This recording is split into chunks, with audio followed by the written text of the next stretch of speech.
생각이 바뀌는 순간 네 번째 8월 22일 목요일 묵상 영상입니다.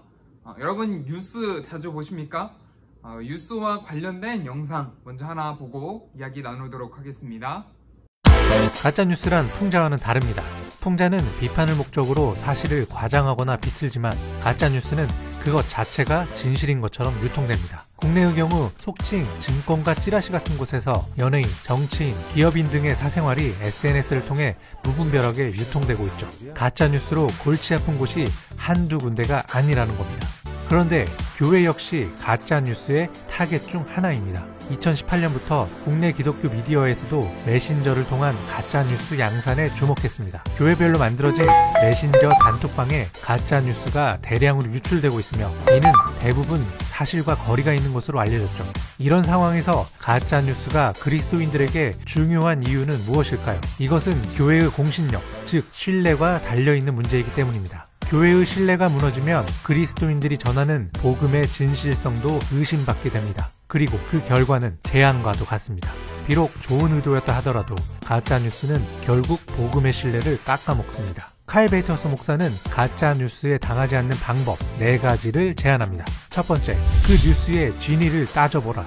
해당 뉴스가 단지 한 매체 또는 몇 개의 편향된 웹사이트에서만 흘러나오고 있다면 그건 분명 거짓일 가능성이 높습니다. 두 번째, 진실이 아니면 블로그에 올리지 말라. 결단코 그래야 합니다. 세 번째, 진위를 밝혀낼 수 없다면 블로그에 올리지 말라. 바라건대 정말 그래야 합니다. 네 번째, 진실하고 유용한 뉴스라면 당연히 블로그에 올려라. 유용한 것인지를 확인하는 것은 진실인 것인지 확인하는 것만큼 중요합니다. 당신의 블로그나 SNS엔 오로지 진실하고 유용한 정보만을 게시하십시오. 그러지 못할 거면 차라리 당신의 게시글을 모두 삭제하고 대신에 성경 구절을 담은 예쁜 그림을 올리는 게 훨씬 낫습니다.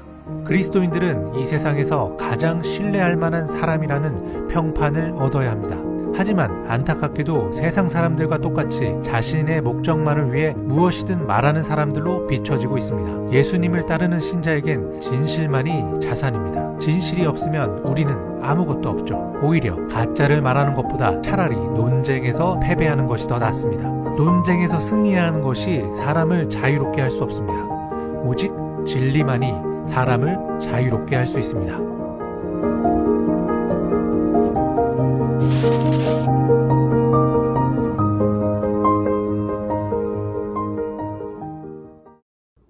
그리스도인들에게 신뢰 또 정직의 문제는 굉장히 중요합니다.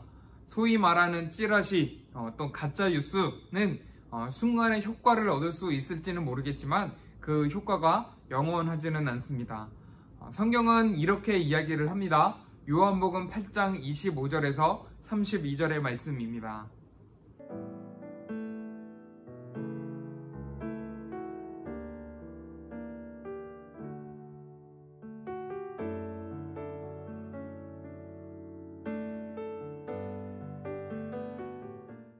예수님에 대해 믿지 않는 사람들에게 예수님은 소위 가짜 뉴스를 섞어서 자신을 광고하지 않으셨습니다. 있는 그대로 전달을 할 때 사람들이 예수님을 믿기 시작을 했습니다. 왜냐하면 진리에는 힘이 있기 때문에 그렇습니다. 그럴싸한 이야기가 아니라 진리가 우리를 자유롭게 해줄 수 있습니다. 거짓말이 계속해서 거짓말을 낳기 때문에 그런 것이죠. 여러분, 오늘 말씀을 마치면서 여러분에게 이런 질문을 드려보고 싶습니다.